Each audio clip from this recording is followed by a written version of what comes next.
Right. सो आपके पास XML जो होती है it is derive from XGML, यानी कि स्टैंडर्डाइज जनरलाइज मार्कअप लैंग्वेज, ठीक है। इसके अंदर दो सबसे इंपॉर्टेंट फीचर्स होते हैं, एक होता है कि ये प्लेटफॉर्म इंडिपेंडेंट होता है और ये दूसरा क्या होता है आपके पास एक्सटेंसिबल होता है। प्लेटफॉर्म इंडिपेंडेंट का मतलब ये है कि ये आपके पास यूनिकोड में लिखा होता है, ये टेक्सचुअल सेमी स्ट्रक्चर या स्ट्रक्चर डेटा पे काम करता है। एंड सिंस ये यूनिकोड में लिखा हुआ है ये किसी भी प्लेटफॉर्म पे चल सकता है, it can run on any OS, ठीक है, it can be process by any programming language.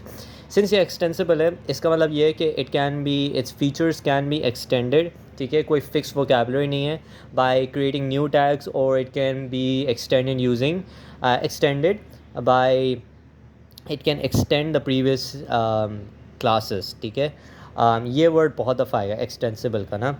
अच्छा खैर, इसके अलावा ये केस सेंसिटिव होता है, ये इसके अंदर वाइट स्पेसेस प्रिजर्व रहती हैं, एंड थर्डली कि ये एलिमेंट्स को प्रॉपर्ली नेस्टेड होने चाहिए इसमें। नाउ XML इन्फो सेट क्या होता है, बेसिकली इंफॉर्मेशन एक एब्स्ट्रैक्ट रिप्रेजेंटेशन है आपकी XML डॉक्यूमेंट की। नाउ XML डॉक्यूमेंट की एब्स्ट्रैक्ट रिप्रेजेंटेशन क्या मतलब कि एक डॉक्यूमेंट जो भी है उसके अंदर लाइक आप सबसे पहले उसके एलिमेंट्स डिफ़ाइन कर होते हो, उसके एट्रीब्यूट्स डिफ़ाइन कर होते हो, मतलब ये XML इन्फो सेट बेसिकली ये है कि आप उसको कैसे रिप्रेजेंट कर रहे हो ना अपने पूरे डॉक्यूमेंट को। तो या तो डॉक्यूमेंट्स होता है, एलिमेंट्स होता है, या एट्रीब्यूट्स होता है, and you will see these items being used afterwards. Schema languages क्या होती हैं बेसिकली, अब ये आपके पास एक स्ट्रक्चर है of the contents of XML document, ठीक है। इसका मतलब क्या है, इसका मतलब ये है कि एक ओवरऑल स्कीमा बता रही है कि हाँ भाई इसमें क्या क्या होगा। तो फॉर एग्जांपल मेरे पास ये XML का कोड है, नोट टू एंड फ्रॉम। अब मुझे अगर इसका स्कीमा लिखना होगा तो सबसे पहले मैं लिखूँगा एक स्कीमा ऊपर आता है, लेकिन I just ignore that, and then I have access element name equals to note, क्योंकि सबसे पहले नोट आया। फिर मैंने लिखा कॉम्प्लेक्स टाइप एंड सीक्वेंस, ये लिखना ज़रूरी होता है। सीक्वेंस का मतलब ये है कि पहले टू आएगा फिर फ्रॉम आएगा, तो मैंने लिखा access element name to type SS string and element name from types access string, ऐसा करके लिख दिया मैंने। सिंस ये सेल्फ क्लोजिंग टैग्स हैं तो इनके जो एंडिंग टैग है वो बाद में आता है यहाँ पर। एंड देन सीक्वेंस को क्लोज़ किया मैंने, एंड देन मैंने एलिमेंट को क्लोज़ कर दिया, सॉरी सीक्वेंस को किया, कॉम्प्लेक्स टाइप को किया, एंड देन मैंने एलिमेंट को कर दिया। तो ये पूरा स्कीमा बता रहा है, ठीक है। नाउ इसके अंदर यही होता है कि बेसिकली स्ट्रक्चर बता रहे हैं, कंटेंट बता रहे हैं आपका, कि स्ट्रक्चर बता रहे हैं about the content of the XML document. ये also it is also use for जब भी आप प्रोड्यूसर कंज्यूमर के अंदर जब इंटरचेंज कर रहे होते हैं, मतलब कॉन्ट्रैक्ट इंटरचेंज कर होते हैं, तो वहाँ पर भी ये XML का स्कीमा इंपॉर्टेंट होता है। ना इसके अंदर तीन चीज़ें होती हैं, एक होता है DTD, एक होता है XSD, और तीसरा होता है आपके पास SDR, ठीक है। सो DTD क्या है, डेफिनेशन डॉक्यूमेंट टाइप डेफिनेशन, इसके अंदर साइड डेफिनेशन आ जाती हैं डॉक्यूमेंट टाइप्स की। एक्सटर्नल डेटा रिप्रेजेंटेशन, डेटा को कैसे रिप्रेजेंट करना है, and then XSD which is XML schema definition. Now आपके पास XML की बहुत डिफरेंट टाइप की APIs होती हैं, एक स्ट्रीम मॉडल API होती है, एक स्ट्रीमेबल API होती है, स्ट्रीमिंग API, एक ऑब्जेक्ट टू XML API होती है, ठीक है, और एक कर्सर बेस्ड API होती है। ना जो ट्री मॉडल API होती है उसके अंदर पूरा का पूरा ट्री एक साथ लोड होता है मेमोरी के अंदर, ये XML डॉक्यूमेंट से रिप्रेजेंट हो रही होती है ज़्यादातर। आपके पास कर्सर बेस्ड API जो होती है इसमें one node at a time, यानी कि सबसे पहले टॉप ऑफ द नोड, फिर उसके बाद जो नोड यूज़ हो रहा है उसको लोड करता है मेमोरी के अंदर। इसके अंदर आ जाता है XPath नेविगेटर, और दूसरा होता है XML कर्सर।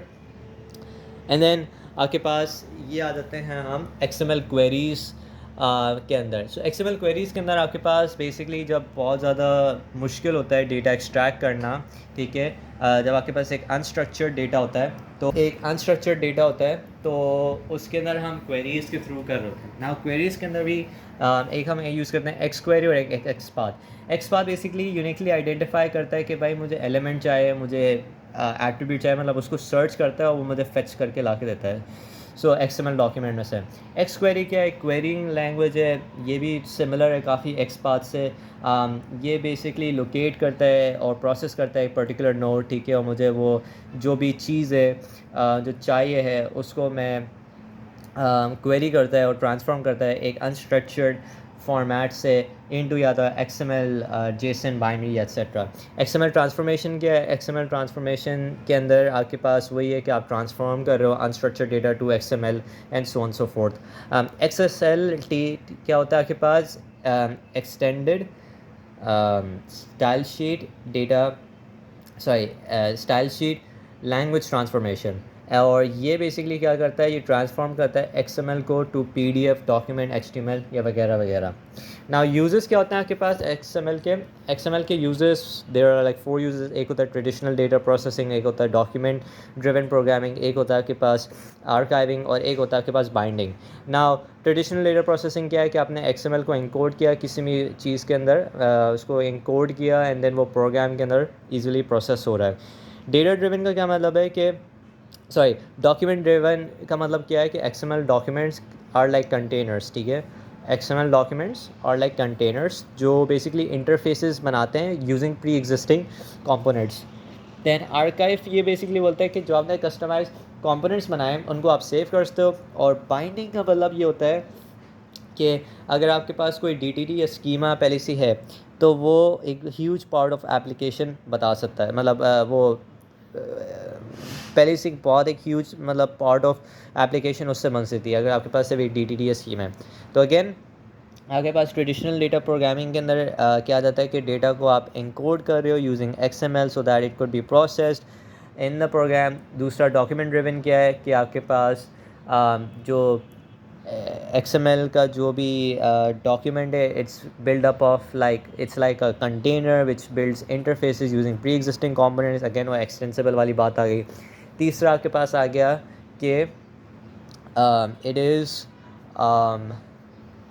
इज़ आर्काइव, जो आपने कस्टम कंपोनेंट्स बनाए उनको सेव करते हैं। और बाइंडिंग ये है कि आपके पास DTD या स्कीमा जो अवेलेबल हैं उससे आपके पास एक अच्छी रिप्रेजेंटेशन आती है, मतलब एक पार्ट बना सकता है एप्लीकेशन का।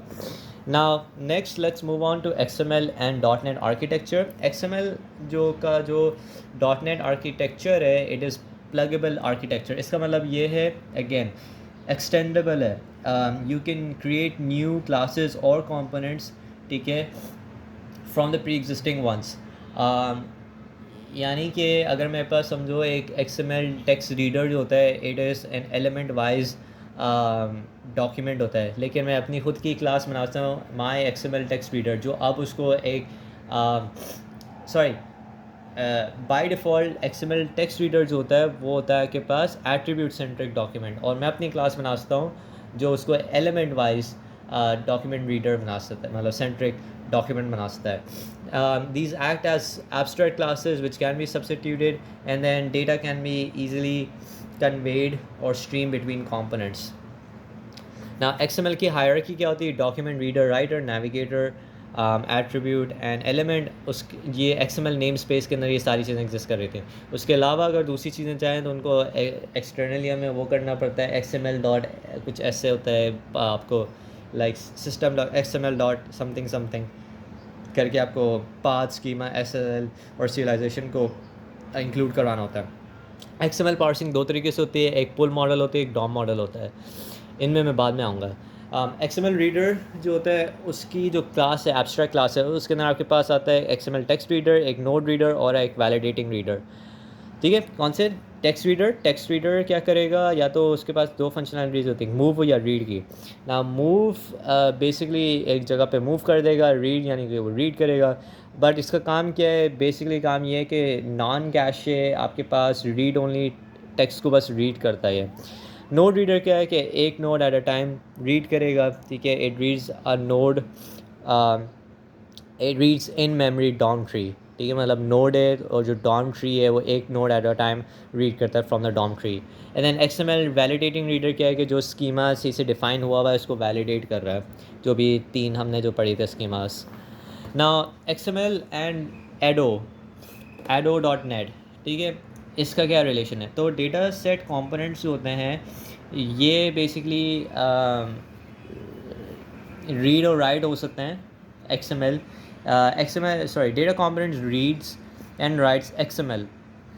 तो data set components can read और write XML using XML text reader या XML राइटर, यानी कि ये बता रहा है कि एडो के अंदर वो कौन सी फंक्शनैलिटी है जिसके थ्रू आप XML यूज़ करते हैं। तो XML को अगर रीड करना है या राइट करना है तो उसके लिए हम यूज़ करते हैं XML रीडर या राइटर, रीड और राइट। और इसके अंदर हम सिंक्रोनाइजेशन कर रहे होते हैं between the data component, data set component और XML डॉक्यूमेंट, जिसकी वजह से आपकी जो अपडेट्स होते हैं ऑटोमेटिक अपडेट्स होते हैं, मतलब आपको मैनुअली बैठ के एक चीज़ अगर अपडेट हो रही तो दूसरी चीज़ को अपडेट करने की ज़रूरत नहीं है। And thirdly XML data document जो होता है extension of your XML document class, वो बेसिकली एक ब्रिज अलाउ करता है between the relational and the hierarchical data. Serialisation, this is very important. So serialisation क्या होती है? इट इज़ कन्वर्टिंग ऑब्जेक्ट्स और ऑब्जेक्ट ग्राफ्स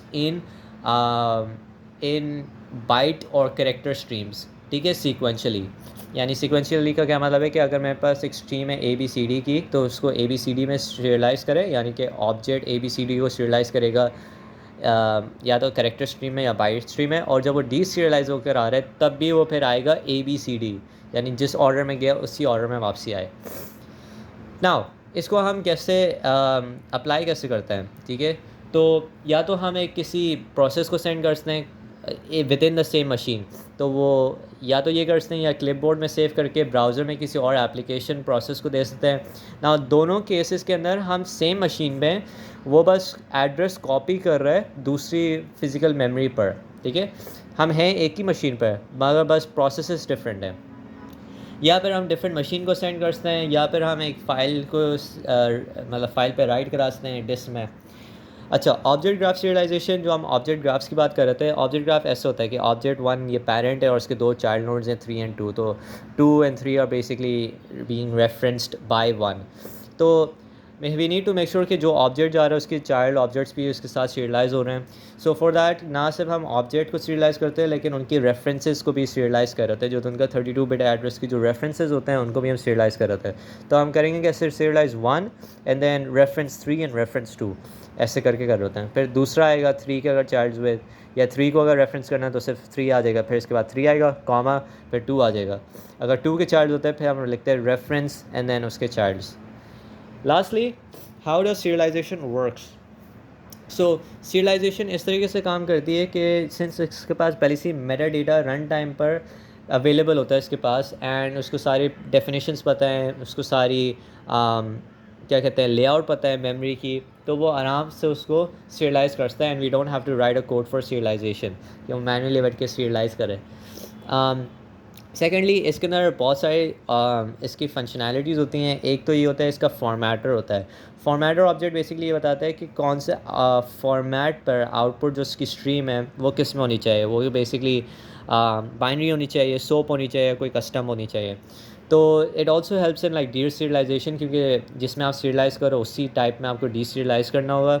सेकेंडली, आपके पास होता है ऑब्जेक्ट आईडी जनरेशन, या तो वो जो भी ऑब्जेक्ट्स जनरेट मतलब जो भी ऑब्जेक्ट्स को डी सीरियलाइज या सीरियलाइज़ करना है उनको या तो वह आईडी असाइन कर रहा होता है या वो आईडी बता रहा होता है कि हाँ भाई इसको असाइन हो चुकी है। या फिर ऑब्जेक्ट मैनेजर होता है आपके पास। ऑब्जेक्ट मैनेजर का क्या काम होता है कि जब डी सीरियलाइज़ हो रहा है तो वो एक ट्रैक रख रहा है कि कौन से ऑब्जेक्ट्स डी सीरियलाइज़ हो गए हैं और कौन से नहीं हुए हैं। जो पहले से हो चुके हैं उनको हम बैकवर्ड्स रेफरेंस कहते हैं, और जो होने वाले होते हैं उनको हम फॉरवर्ड रेफरेंस कहते हैं। नाउ सीरियलाइजेशन जो होती है वो किसी भी स्ट्रीम में हो सकती है, फाइल स्ट्रीम में हो सकती है, ठीक है, मेमोरी स्ट्रीम में हो सकती है, कोई सी भी टाइप की स्ट्रीम में हो सकती है। एंड सेकेंडली, सीरियलाइजेशन जो होती है, ठीक है, वो स्ट्रीम जो होती है it is encoded by either XML और by binary representation. I think that was it. बस XML राइटर और एक और क्लास है उसके बारे में मैं डिस्क्राइब करूँगा, and then I will go to the practical working examples. So that was all.